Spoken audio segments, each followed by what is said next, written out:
We have a couple of things to talk about. We have a number of things to talk about. What goes around comes back around. Hey, my baby, what goes around comes back around. Hey, Iburo. I just called Ebro.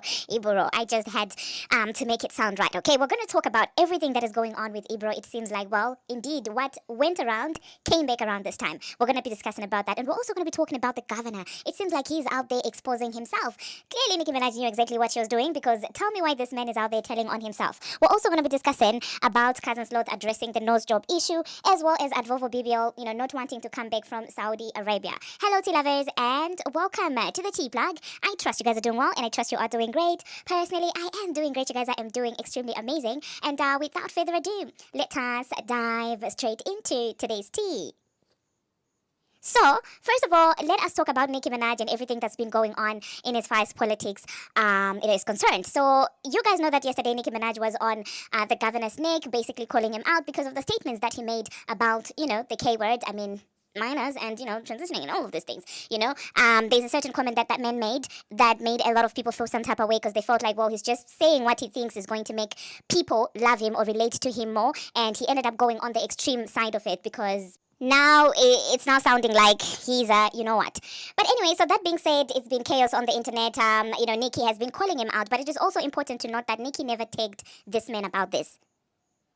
What's interesting is this man managed to see Nicki Minaj's post and then decided to respond to Nicki Minaj, and I guess together with the administration that is currently in power. And, he decided to use his by Bongo 2, I guess, to get back at Nicki Minaj, seeing that, well, I guess they know the history between Bongo 2 and, of course, Nicki Minaj. Now, I do get it. Probably for him, it was a moment where he just wanted to clap back. But what he didn't realize is that his hand is now showing. Because if you guys remember correctly, when that entire swatting thing was happening to Nicki Minaj, and, she reached out to this man, even tagged him on Twitter and was pleading with this man to get help. This man acted like that, he didn't see the notifications, like he didn't know what was going on, despite being consistently pleaded with by Nicki Minaj. Can you help me see what's going on? And up to now, nothing has been done about the people that are responsible for that swatting. And now all of a sudden, all the files are missing. Nobody knows. Oh my God, nobody cares. And they moved on. So now people are looking and are wondering, so now that Nicki is calling you out, you all of a sudden have got the ability to respond to her, when this time she didn't even tag you, but when she was tagging you, asking you for help, you acted like you didn't see anything, you were not seeing anything. And so this is making people believe more that actually behind the scenes, it seems like this man conspires with Fraudulent Nation, or, generally the Democrats in general do side with Brother Billy, and whoever is against Brother Billy, they will punish. This is what it is now giving, because that time Nicki wasn't being disrespectful to you, but you decided to ignore her. But now all of a sudden you've got the energy to respond to her. Like, already now I see the chess that Nicki is playing with these people, because people have already started talking about, see how he was quick to use a song from that stable, from Fraudulent Nation, to take a dig at Nicki Minaj. But when Nicki was calling you for help, you ignored her. And honestly, I've seen a lot of babs who were beginning to feel some type of way about how Nicki has been moving, actually realizing that, in fact, no, it seems like people in power, politicians in general, don't care about the masses. It's about the propaganda. And unfortunately, or I don't know if it's fortunate or unfortunate, but as somebody born and bred in Africa, the first thing that you learn about politics is that politicians really do not care about anyone, okay? There might be a side that might seem to align more with, what the people want, what the masses want. But ultimately, politics is really a very dirty game, where people, use their connections and relationships and friendships with people as leverage. And I do believe that a lot of politicians, regardless of the side that they belong to, yeah, they do play those dirty games. I have seen it myself. But I don't know. Let me know in the comment section, you guys, what you think about this. Do you think that it's weird that all of a sudden the governor seems to now know and acknowledge the existence of Nicki Minaj, but when she was pleading for help and even going as far as tagging him, he paid her dust? Could it be that he's affiliated with whoever was behind the swatting that was going on with Nicki Minaj? Anyway, let's move on to the next thing that we're going to be talking about. Let us talk about, Cousin Sloth. It seems like people are out there still talking about her face and saying that, well, it's Facetune. Some people were saying that, well, she touched her face more than just her nose. And, she basically came out to debunk that, she touched her face again. And, according to her, it's her nose that's just now settling. That's why she looks so good. That's why she looks so different. Personally, I'm just happy that Glorilla has got a man. Like, as her cousin, I'm absolutely proud of her for finally, begging a man, because, when was the last time you heard Glorilla shouting, "Where are the ninjas at?" I'm proud of her for that. We've known some peace. We've been enjoying some peace. And if that's Festune, or if she touched her face, whatever the reason is that she managed to land that man, please leave that girl alone, okay? Let her enjoy her face, in peace. But anyway, let's move on to the next thing that we're going to be talking about. Let's talk about Advolvo BBO, okay? It seems like she's out there wild and surprised by the love that she is getting in Saudi Arabia. She is convincing us that, well, everybody knows her, and she's super excited about that. And I'm like, ma'am, I thought you said you're so famous. But now, all of a sudden, you're surprised that you're famous. So to me, it's now beginning to feel like she doesn't even believe that she's famous herself. And, she's saying that the people are so nice, they're treating her well, and all of these things. And she was basically telling people that they would have to beg her for her to return from Saudi Arabia, which I don't think anyone is going to be begging her to do, okay? If anything, people will beg Saudi to keep her. That's the energy that I was getting from the comment section. But let me know in the comment section, you guys, what you think about this entire situation. Do you think that indeed people in Saudi Arabia know her so much, or do you think that it's just one of those things where she's just living in her delusions and just creating things as she goes? Now let's move on to the next thing that we're going to be talking about. Let us talk about Nicki Minaj and her upcoming album. So I've been seeing a lot of people saying that, well, they do predict that the album is not going to be coming, on the date that she had promised because of everything that is going on. And some people are like, oh, look at her, she's destroying her legacy. And some were like, oh, if she puts that album out, no one's going to buy it because, well, of what she's saying. Why is she supporting this administration and all of these things? And personally, I've learned one thing about Twitter and the internet as a whole is a lot of people that tweet a lot don't really even buy the music a lot. Because if really the tweeters were the buyers, I do believe that Advolvo BBO and Bongo 2 would be selling masses. But I've learned that it could be just literally a handful of people that have some things to say about her.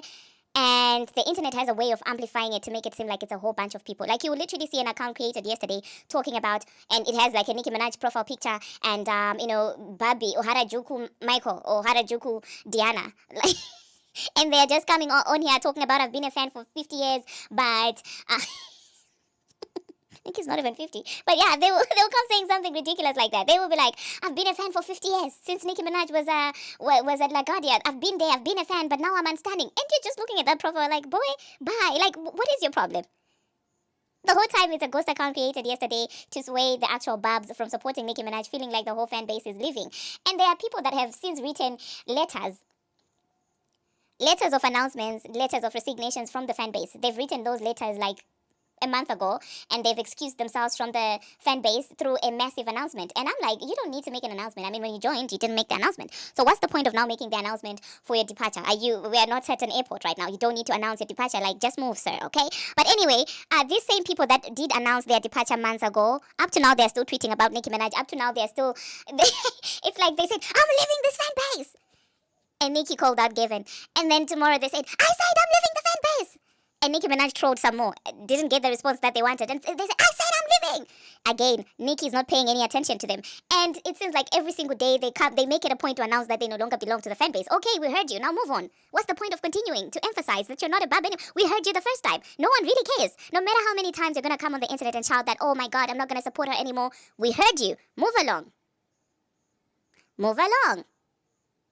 But I guess, well, that's not the point. The reason for the announcement was to carry some other babs with them. So when that mission failed, I guess, they continued to, emphasize. This is what shows you that there's another motive behind. It's not just about them separating themselves from Nicki Minaj. It's bigger than that. It's about them pretending to be fans for a long time. And then when it's convenient to strike, they're, jumping on this entire thing. Come with me, we're leaving. And when they realize that it's not getting the reaction that they want, they continuously repeat the same rhetoric over and over again. But anyway, let me know in the comment section, you guys, what you think about this. Do you think that, her album is not coming out? Personally, I do feel like she just got to a point of being fed up and realizing that even if she plays clean, these people are going to continue to antagonize her, and they're going to try to end her. And she was like, listen, I might as well say whatever the F I want to say, okay? You guys are still going to cancel me anyway. I might spite you. And honestly, I don't really think that she even cares about politics that much. I feel like this is just a way of getting under Brother Billionaire's skin, and she knows exactly what she's doing. And if there's foreplay between the governor and Brother Billionaire where they are letting certain things happen to people that Brother Billy doesn't like, this is her just getting under their skin. This is her just coming at Gavin for how much of a compromised governor he looks like when he's out there picking sides in hip-hop issues. So, I mean, let me know in the comment section what you think about all of that. Speaking about Nicki Minaj and her karma, it seems like Ebro is collecting. Yes, Ebro's time to collect has arrived. And it's very interesting to see because Ebro and Peter Rosenberg, who remembers that video where they were like, did you just end Nicki Minaj's career? Did you end Nicki Minaj's career? They were hyping each other. It was Peter Rosenberg, it was Ebro. They were laughing, grown men laughing, saying that you might have single-handedly. And that was years ago. And Nicki still continued to rise even after that. So this is why I always look at Ebro as a goofy. And he went further to say to Rosenberg, did you talk to the YT people about Nicki Minaj? Basically saying that, well, did Rosenberg talk to the executives about Nicki Minaj to end her career? They laughed about it. So I know that some of you are going to come and say, but Nicki and Ebro are now cool, or they're cordial, they did an interview. I don't care. Just because Nicki Minaj forgave him doesn't mean that it erases how much of an I was about to swear and I don't. But that's how much Ebro aggravates me. But yeah, all I'm saying is that that man is very nasty. That man is very mean. That man is very evil. That that clip stays rent free in my head, and it's very. It gets me very emotional how those men were acting about a woman's career like that, and how they were shamelessly admitting that behind the scenes they're making effort to end this woman's career. I guess he didn't see it coming that his own show would be cancelled way before Nicki Minaj could ever get cancelled. But this is what's going on right now, and it seems like he's not happy with it. He took to Twitter to address this. He also took to his Instagram in a video to address everything. And I personally feel like I wish I could pretend to care or to feel for him, but I don't. Instead, the question that's actually in my mind is, when is Apple making a statement? When is Apple, cutting costs as well? They need to start cutting costs. They're at Apple. They need to do something. Now, one person who's here for it is obviously Academics.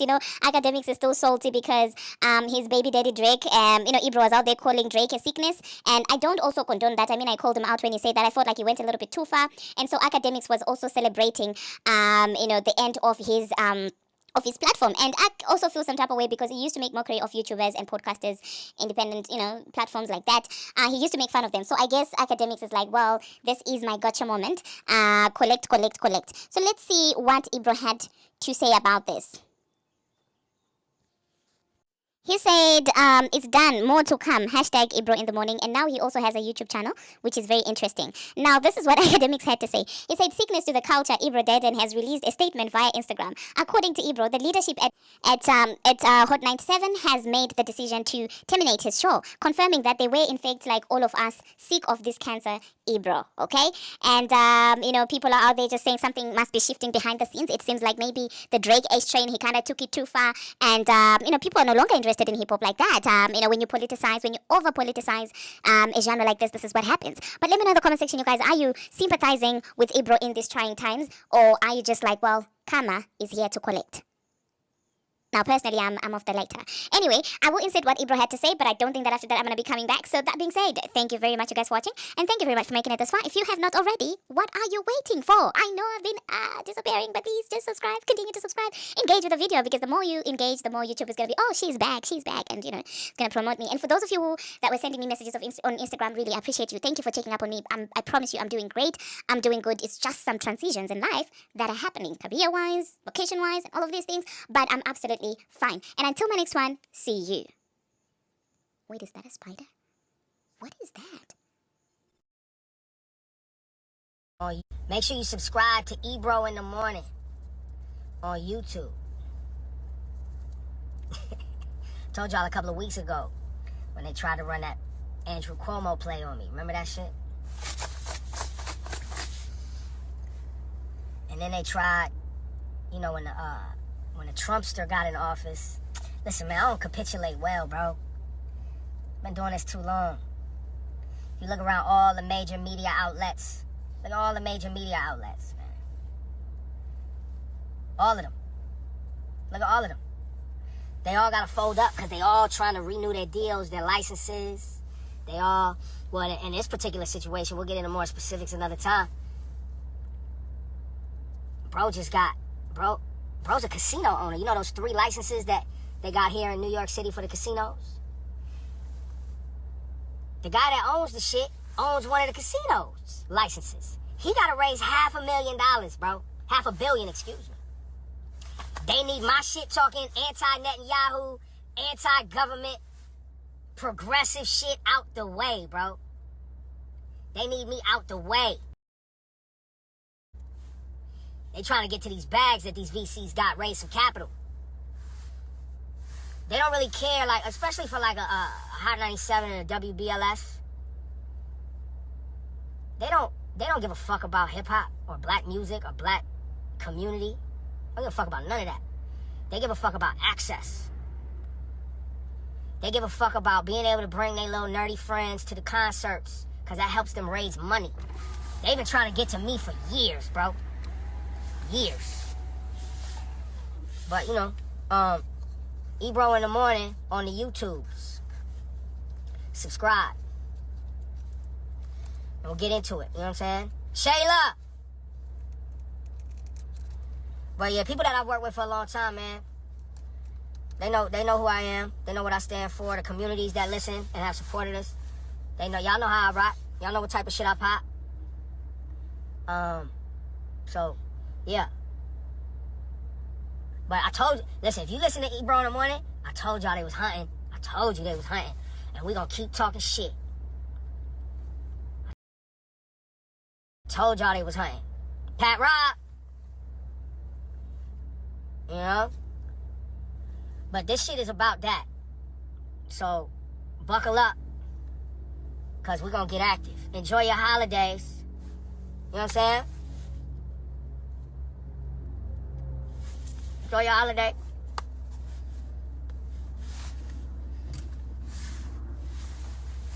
Happy holidays. Let's get active. Don't fall for the bullshit, man. Work hard. Put yourself in position so the bullshit come every generation. Every generation. Think about it. All throughout the years, man. All throughout the years. The bullshit always come. Well, I gotta open the roof. It's cold outside, man. It's mad cold, bro. More to come. Ebro in the morning on the YouTube.